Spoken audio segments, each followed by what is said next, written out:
Good morning. It's time for today's AM Minnesota program. We are going to be talking about pesticide use today. My guest in the program is Joe Spitzmueller. He's with the Minnesota Department of Agriculture's Fertilizer and Pesticide Regulatory Unit. Good morning, Joe, and welcome back to the program. Good morning, Jerry. Great to be here. Yeah, it's another sign of spring when we have our annual visit, right, Joe? It is. I look forward to it. It's actually one of the good signs of spring.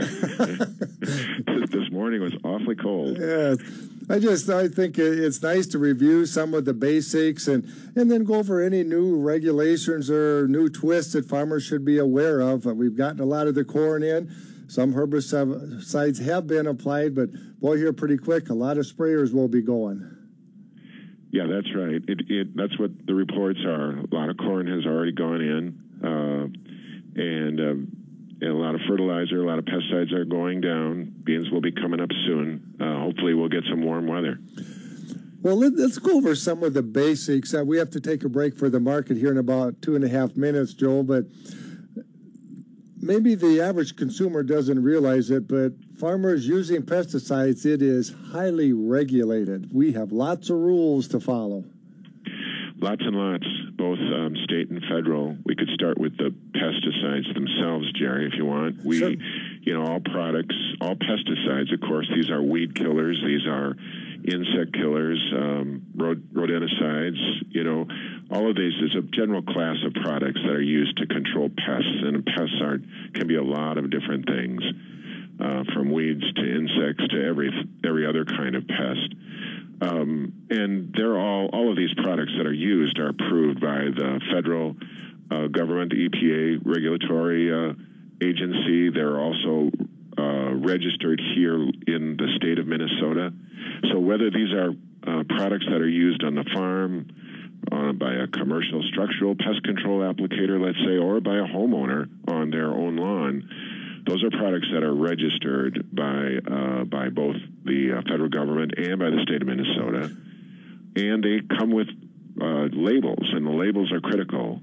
The labels provide directions about how to minimize any risks that are associated with the use. So it's really important for whether it's a farmer or a homeowner to read that label and follow those directions. I think it's safe to say that most pesticides, if not used properly, could be dangerous, but there's a lot of research and testing that's gone into these products, and so if we use them according to the label, then they're safe if they're used properly. Right. The risks can be managed. You're right. These are products that are intended for the purpose of controlling a pest. And some of the ways they do this, they affect systems that are very similar to those in human beings. And so we want to be really careful how we use them. And so the idea is you wear the personal protective equipment, or you apply it in a manner that's directed on the label, and all of these things. Well, Joe, we have to take a break for the markets. Hang on to that thought. We'll be back in just a bit, okay? You bet. Here's a market report from Brownfield, Fertilizer and Pesticide Regulatory Unit. And Joe, just before we had to take that break for the markets, we were talking about the pesticides. If you read the label, follow the label instructions, and have the proper equipment, well, these products can be used safely if we follow the directions. That's a big if sometimes, though. Right. Well, they're great tools. There's no doubt about it, and they really add to the pesticides that are, add to the quality of life. Wonderful tools, very necessary in ag production, of course, and yeah, the label provides a lot of good information about how to protect the applicator, protect the environment, protect the community from the associated risks. It's easy, I suppose, sometimes for some of the applicators, the custom applicators who are using it all the time, to sort of forget, sort of get used to it, and there are times when the average homeowner who might apply once in a while doesn't really fully understand. But it's always good, whether you apply frequently or infrequently, to just really protect yourself make sure you avoid the risks associated with those products. You know, Joe, I might buy a 30-gallon drum of glyphosate, while the consumer might go over to the garden store, the hardware store, and buy a pint or a quart of diluted glyphosate. But that doesn't mean that if they don't do things properly, they couldn't harm themselves or the environment either. So it's just as important that they know what the label says as I know, even though I might be buying a whole lot more. That's exactly right. You know, whether it's about what kind of clothing to wear or what to do if for some reason you get splashed with the product, you get it in your eye, you know, you are exposed in some way, what to do, how to clean yourself, how to get it off your body. It's very important to know that kind of thing. Farmers are used to storing sometimes leftover pesticides, but maybe sometimes consumers don't quite know what they should be doing. And, you know, it's always a tragedy when a toddler gets into some sort of pesticide and gets poisoned. Yeah, that's right. You know, it's an interesting point that you bring up there, Jerry. We've for years collected waste pesticides from the ag community, ag sector. We've run this program for over 20 years and collected about 7 million pounds. And we've, you know, increasingly what we're seeing is that there's very, very little waste, unusable waste product coming into these collection programs from farms any longer. That the bulk of the product that we are taking now in this program comes from homeowners. And so the message we preached to the farmers, to the co-ops, and to the custom applicators is, you know, buy what you need and use what you buy.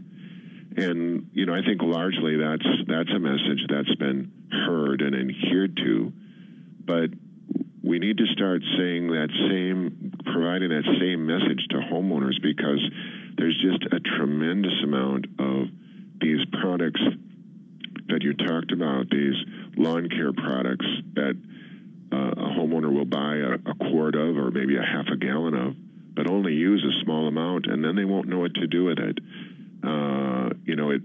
They don't have a place to store it.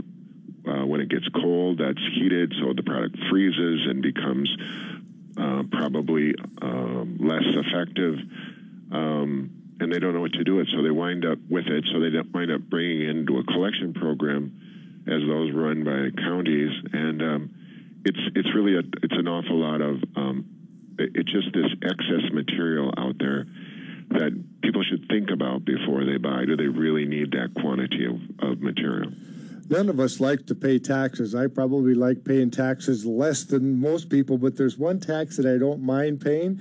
Every time I buy fertilizer, every time I buy a pesticide, I pay a small fee or tax that goes into some sort of fund. You know what the name is, I don't, but that fund is there in case there's a spill, that then there's some funds to help clean it up. You know, talk about responsible pesticide use. Somebody thought of this. Yeah, you know, that is the one. I mean, that is certainly among other things, of course.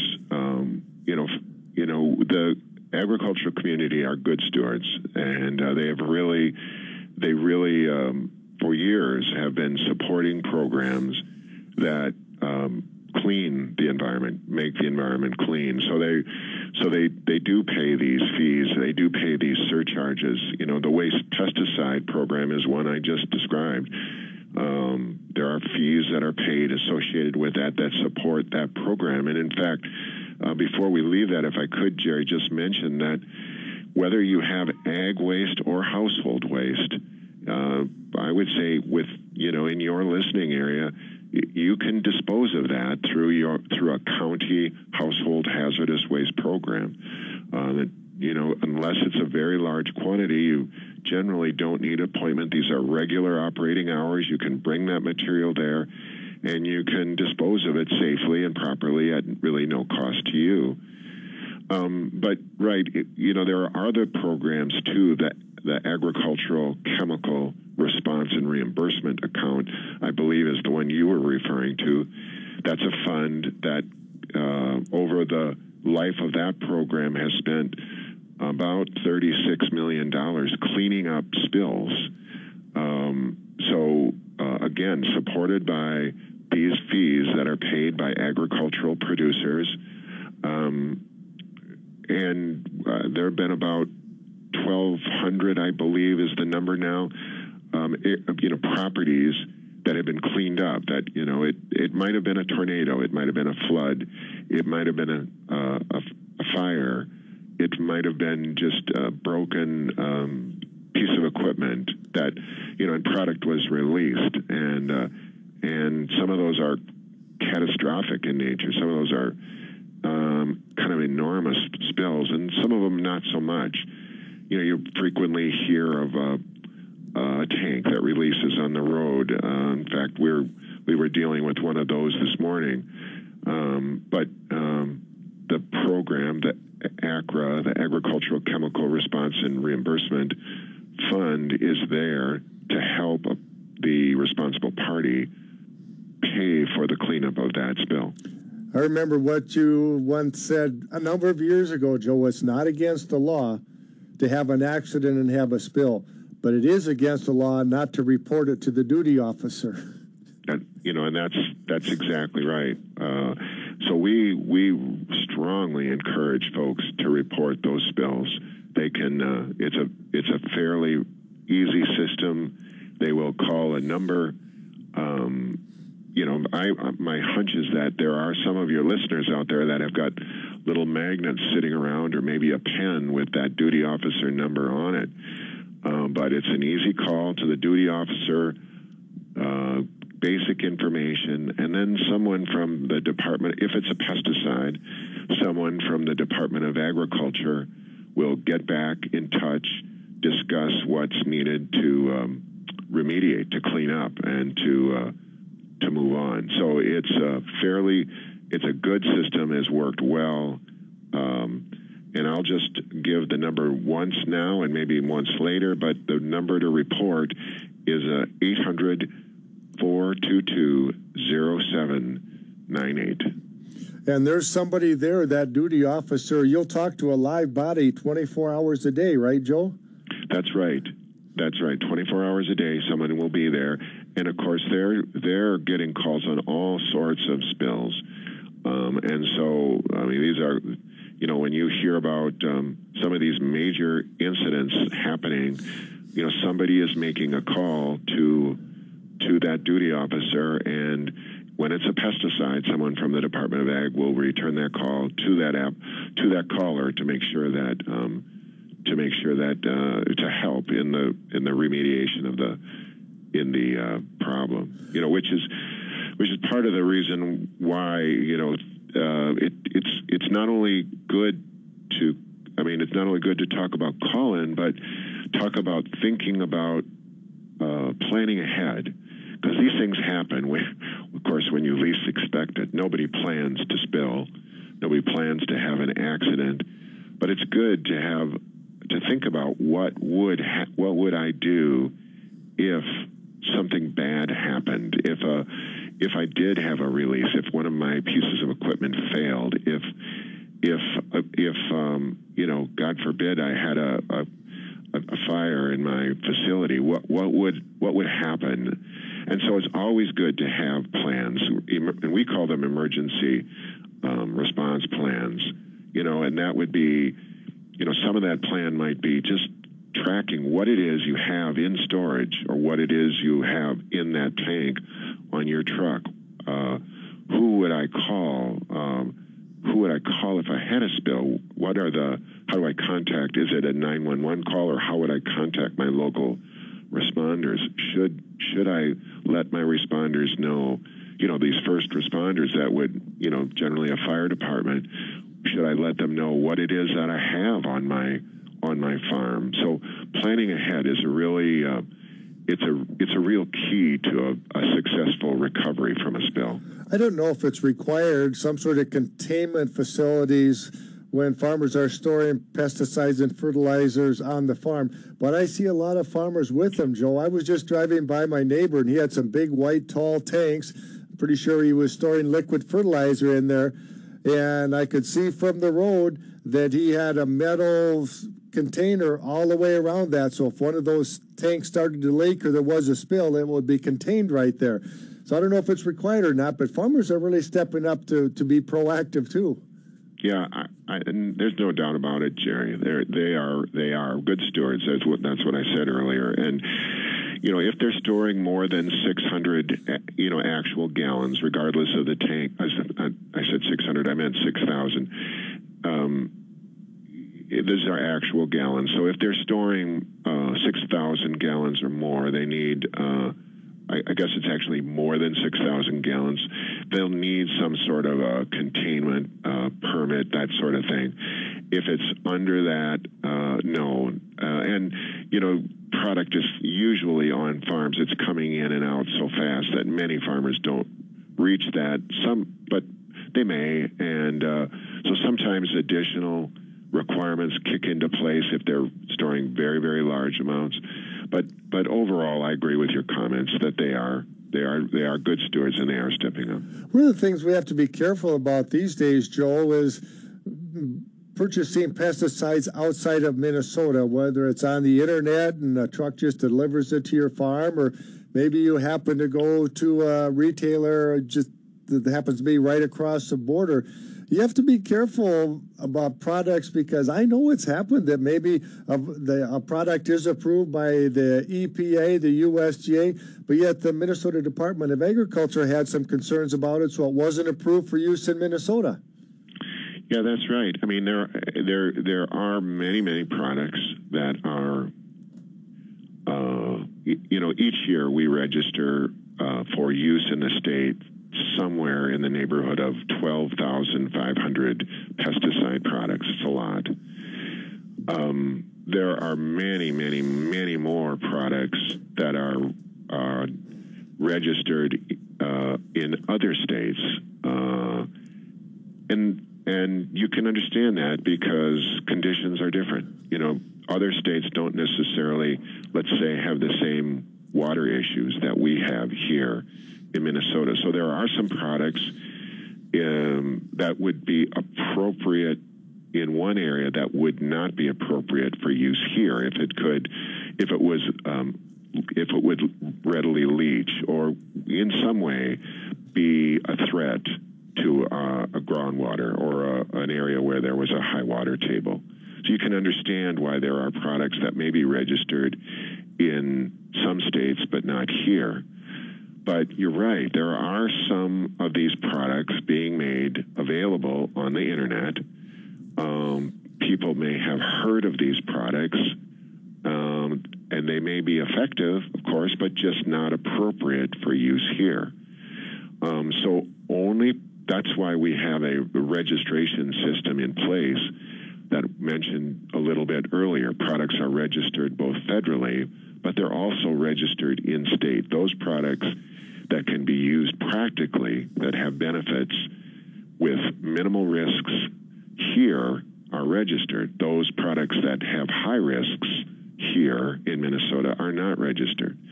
So to purchase those products on the internet is a possibility. It could happen, and you're right. I mean, if that were discovered, the responsible party would be violating, both state and federal laws, and also, causing potential harm to the environment. So it's illegal, and we enforce that. We would obviously take action, some sort of an enforcement action, inspections and investigations, of course, if we determine that.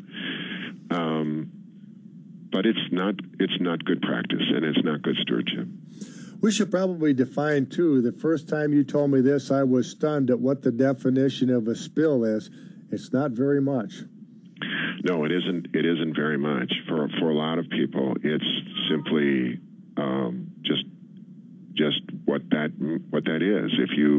If a small amount, a teaspoon, a tablespoon, a pint, spills during a transfer process, that's a spill for a lot of uses. For a farmer for an agricultural producer, it's the amount of product that you would apply to 1 acre. That's cumulative spills over the course of the year. And there are some of those products you don't apply very much to an acre.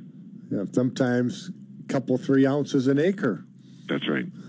Yeah, so more than the amount you would apply to 1 acre, that's the legal definition of a spill, and that should be reported to the duty officer. Right, that's correct.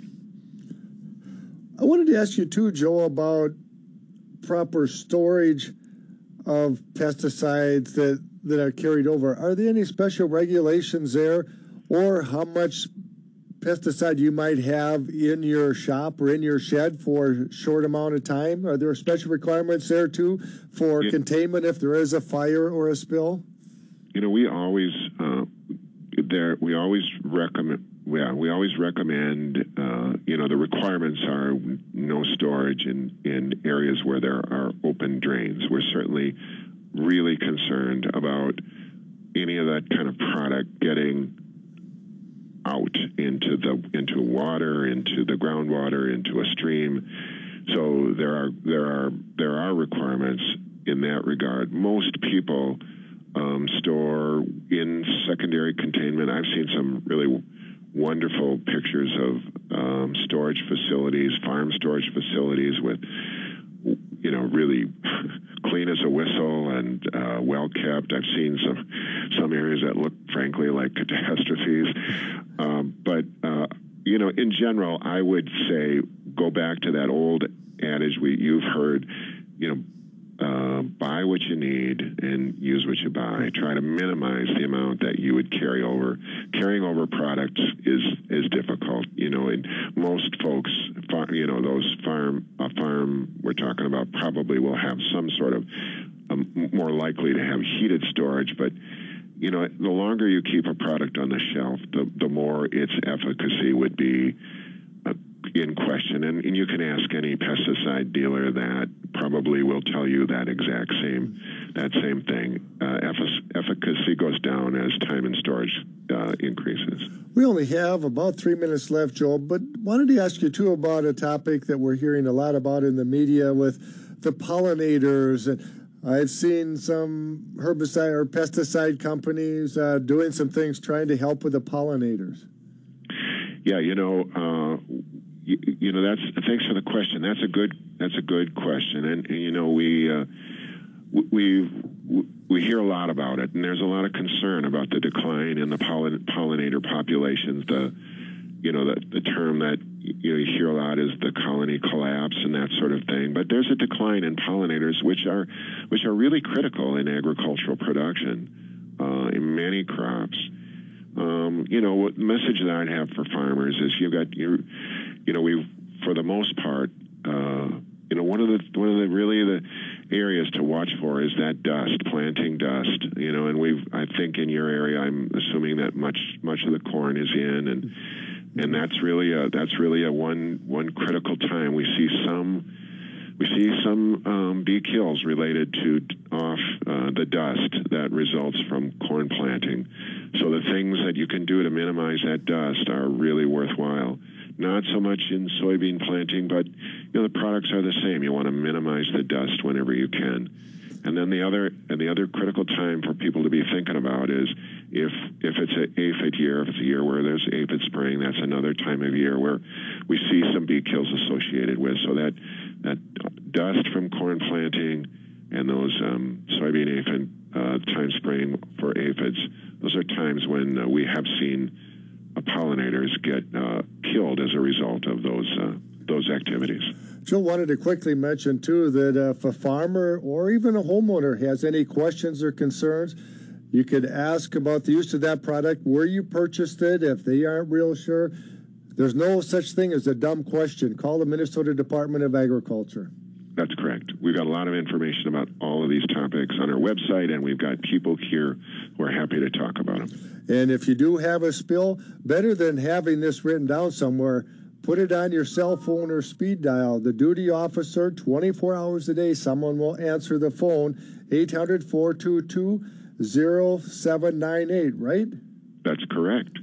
How about that? I didn't memorize it that fast. I wrote it down, Joe. Just Good in for case. you. I was going to have it put in my phone. Now, I'm going to be proactive, and then I won't have any trouble. See? That's right. That's the way it works. We've got to run, Joe. Thanks for your time. Okay, Jerry. Nice talking to you again. My guest in the program is Joe Spitzmueller with the Minnesota Department of Agriculture's Fertilizer and Pesticide Regulatory Unit. It's 10 o'clock. Here's